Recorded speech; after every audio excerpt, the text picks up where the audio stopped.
further member statement. The chair recognizes the honorable member for Marco City. Thank you very much, Mr. Speaker. Let me first say a wonderful good afternoon to all of the constituents in Marco City and the wider Grand Bahama community and Bahamians everywhere.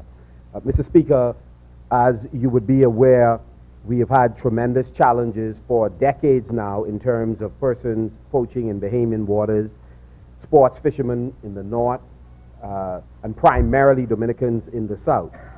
I'd like to congratulate the Royal Bahamas Defense Force and all of our national and international partners, and to commend Minister of Foreign Affairs, Minister of National Security, and the entire law enforcement team, inclusive of the Royal Bahamas Defense Force, Commodore Tellis Bethel, and of course, on the back end of the incredible work done by the Defense Force will be the work done by the Royal Bahamas Police Force and, of course, the fisheries officers at the Ministry of Agriculture and Marine Resources.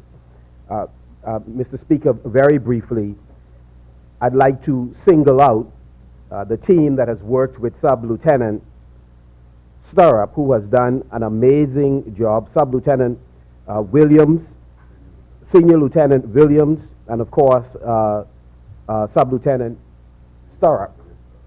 Okay, William Stirrup, who has done an incredible job. Of the 5 interdictions done recently, he's been responsible for 4 of them.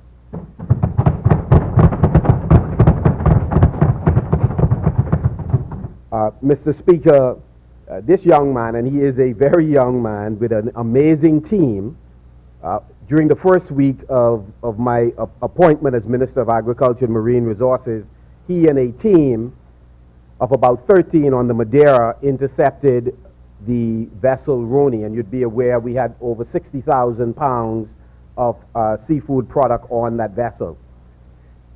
The 3 vessels that have been brought in, Mr. Speaker, are presently being assessed as we speak, but I can tell you, having gone down in the whole of the largest of the vessels, the catch on that vessel comfortably far more than double what was found on the Roni.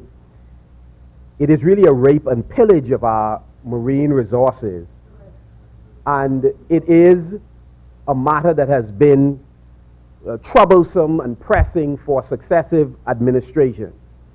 And so, Mr. Speaker, it has fallen the lot of the Minis administration to address this issue, to build on work done by our predecessors, and we intend to fully address this issue. Mr. Speaker, 3 vessels on that one fateful day that was brought in represents quite possibly hundreds of other vessels that are making incursions into Bahamian waters. What is even more troubling is the willingness of persons who are already acting illegally to compound matters by firing on Bahamian law enforcement as they only seek to do their jobs. Mr. Speaker, two things. One is, today, I wish to say to a number of Bahamians who are calling a number of us, that the way in which the system works, there are no members of parliament, no ministers that have the capacity to provide you with seafood as a result of this catch. The process is, as we speak, the wonderful, hard-working staff of the Ministry of Agriculture and Marine Resources have officers who are working in tandem with the Royal Bahamas Police Force and the Ministry of Finance. And what they do is they take inventory. And so they would do a count, they would then do a weighing, and then of course finance has the responsibility for an auction or any deviation thereof. So I know a number of organizations have requested, organizations not who are doing cookouts, organizations that are already feeding people have made requests for assistance. I'm not neither confirming here or there what the response will be, but I'm simply saying the process is assessment, weighing, and then finance determines what happens with the asset.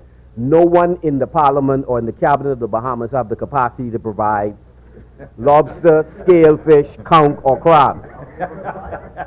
And Mr. Speaker, the catch that I would not elaborate more except to say that we've made a firm commitment as a cabinet on a number of provisions, and then others are being considered. One, the Fisheries Act is in fact being amended. It will be carried to the cabinet in November, and we wish to thank the advisory committee that has been working diligently, and it's comprised of stakeholders from all sectors, including fishers themselves. Secondly, there is a commitment to ensure that in that legislation there is increased penalty for especially the boat captain. We are also committed to pursuing diligently, home and abroad, the owners of these vessels, some of whom may be American, Dominicans, and quite possibly even Bahamians. We will investigate and we'll spare no effort to do so. There is a call that is consistent with the view of many of my colleagues that a number of these vessels should be sunk and to make reefs in Bahamian waters. But we also wish to say that there's also a need for vessels for scientific research purposes, and BAMSI has made a petition to the cabinet to also utilize, if only a couple of them, strictly for training purposes. There is no intention to allow these vessels to get back in the hands of fishers. If the fishers from the Dominican Republic or the United States or wealthy Bahamians who are already not acting in good faith, if these vessels are made available, the concern is that the vessels could end up back into their hands.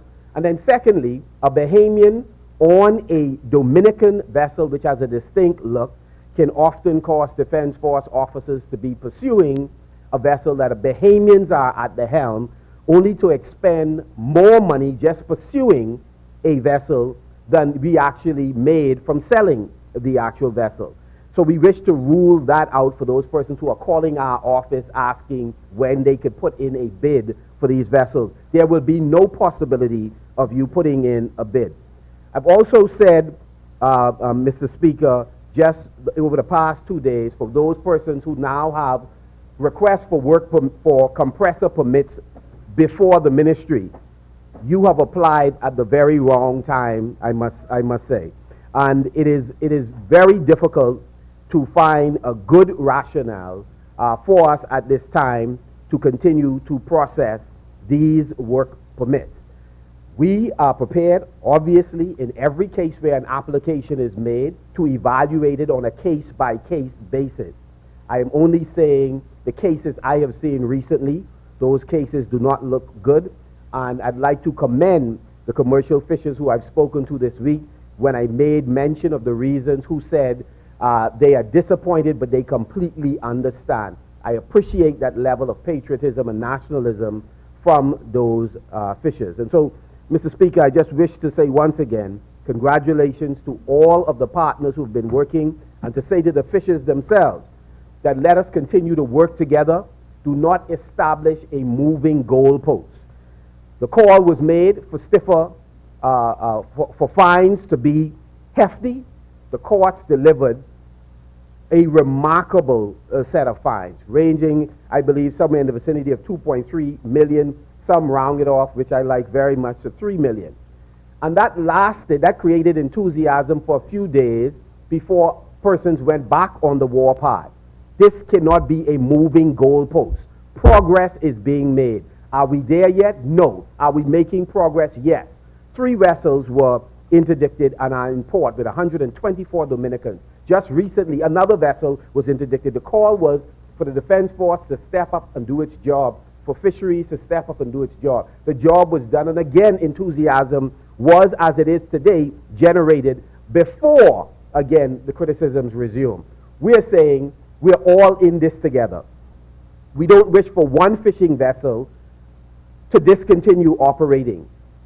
But the truth is, this administration is concerned about the fisheries vessels. We're also concerned about every business that is at risk of being closed, every laborer that's at risk of being laid off.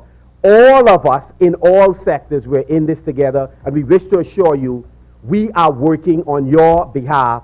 Keep the faith. Thank you, honorable member.